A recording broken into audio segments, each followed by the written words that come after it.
കർണാടകയിൽ നേതൃമാറ്റത്തിന്റെ ഭാഗമായി മുഖ്യമന്ത്രി സിദ്ധരാമയ്യ ഇന്ന് രാജിവെക്കാനിരിക്കെ നാടകീയമായ രംഗങ്ങൾ കർണാടകയിൽ അരങ്ങേറുന്നു. സിദ്ധരാമയ്യ ഇപ്പോൾ രാജിവെക്കരുത് എന്ന് മന്ത്രിമാരുടെ ഒരു വിഭാഗം ആവശ്യപ്പെട്ടു. മുഖ്യമന്ത്രി സ്ഥാനത്തേക്ക് ആഭ്യന്തരമന്ത്രി ജി പരമേശ്വരയുടെ പേര് നിർദ്ദേശിക്കാനാണ് MLA-മാരുടെ തീരുമാനം. പ്രഭാത ഭക്ഷണത്തിനിടെ നിയുക്ത മുഖ്യമന്ത്രി DK ശിവകുമാറും ഇപ്പോഴത്തെ മുഖ്യമന്ത്രി സിദ്ധരാമയ്യയും ആശയവിനിമയം നടത്തുമെന്നറിയുന്നു. സജു ചാമക്കാലയിൽ ബംഗളൂരുവിൽ നിന്ന് തത്സമയം ചേരുന്നു. സജു, ഇപ്പോഴും സിദ്ധരാമയ്യയുടെ ആളുകൾക്ക് പൊരുത്തപ്പെടാൻ കഴിയുന്നില്ല, മുഖ്യമന്ത്രി മാറുന്നു എന്ന കാര്യം. Good morning.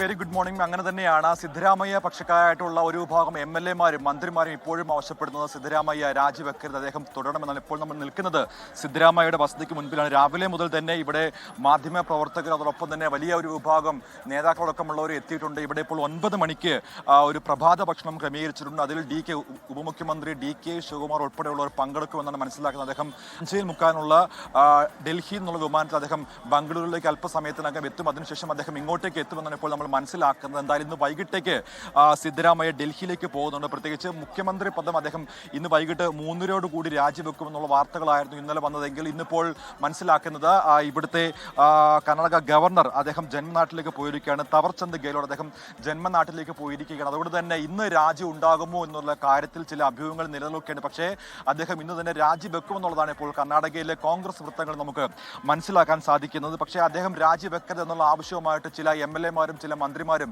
രംഗത്ത് വന്നിട്ടുണ്ട്. ഇന്നത്തെ പാർലമെന്ററി പാർട്ടി യോഗത്തിന്റെ തീരുമാനമനുസരിച്ച് മാത്രമേ അദ്ദേഹം രാജിസന്നദ്ധത അറിയിക്കാവൂ എന്നുള്ള ചില നിർദ്ദേശങ്ങളാണ് മുതിർന്ന മന്ത്രിമാരടക്കം നൽകിയിരിക്കുന്നത്. പ്രത്യേകിച്ച് ദളിത് മുഖ്യമന്ത്രിയായ ജി പരമേശ്വരയെ മുഖ്യമന്ത്രി സ്ഥാനത്തേക്ക് പരിഗണിക്കണം എന്നുള്ള ചില ആവശ്യങ്ങൾ കൂടി ഉന്നയിച്ചിരിക്കുകയാണ്. എന്തായാലും നേരത്തെ തന്നെ DK ശിവകുമാറിനെ വെട്ടാൻ വേണ്ടി അല്ലെങ്കിൽ DK ശിവകുമാറിന്റെ മുഖ്യമന്ത്രി സ്ഥാന മോഹം അത് ഇല്ലായ്മ ചെയ്യാൻ വേണ്ടിയുള്ള ചില നീക്കങ്ങൾ സിദ്ധരാമയ്യ പക്ഷക്കാരത്തിന്റെ ഭാഗത്തുനിന്നും ഉണ്ടായിരുന്നു. അതിൽ ഏറ്റവും പ്രധാനപ്പെട്ട കാരണം എന്ന് പറയുന്നത് ജി പരമേശ്വരി ദളിത് മുഖ്യമന്ത്രി ഉയർത്തിക്കാട്ടിയുള്ള ഒരു പ്രചരണമായിരുന്നു. അതിപ്പോൾ വിജയം കാണാൻ വേണ്ടിയുള്ള ഒരു അന്തിമഘട്ട തീരുമാനത്തിലേക്ക് അല്ലെങ്കിൽ പോരാട്ടത്തിലേക്ക് കർണാടകയിലെ ഒരു വിഭാഗം നേതാക്കൾ എത്തിയിരിക്കുകയാണ്.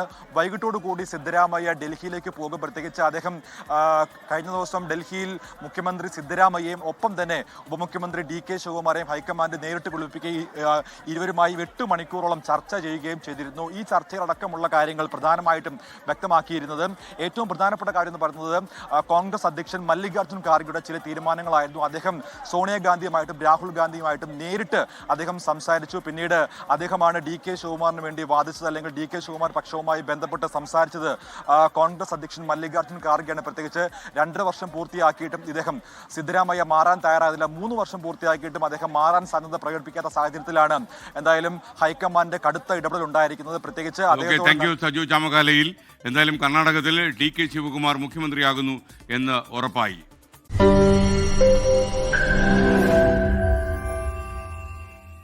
ലോകത്തെവിടെയായാലും ഏത് സമയത്തും 24 വാർത്തകളും ഓഗ്മെന്റഡ് റിയാലിറ്റി പാക്കേജുകളും എക്സ്പ്ലെയിനറുകളും വിശദമായി കാണാൻ ഞങ്ങളുടെ YouTube ചാനൽ നിങ്ങൾക്ക് സബ്സ്ക്രൈബ് ചെയ്യാം.